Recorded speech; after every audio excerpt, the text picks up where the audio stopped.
Today, we will learn how to create a drop-down list in Excel. Open up your MX Excel on your PC.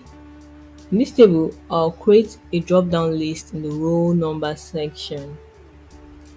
But before creating the drop-down list, you have to create an information source for the row numbers in another sheet, as you can see on the screen. Now, you select the range, right-click, and select name a range. Then you give the sheet a range.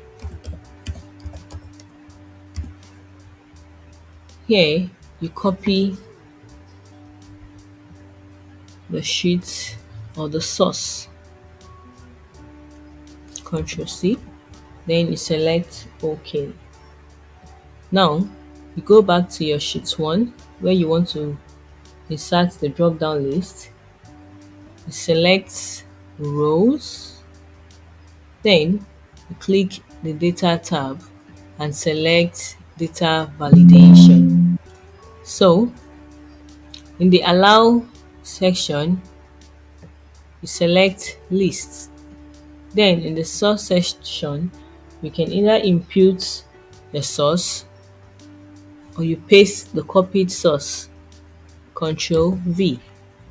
Then you select OK.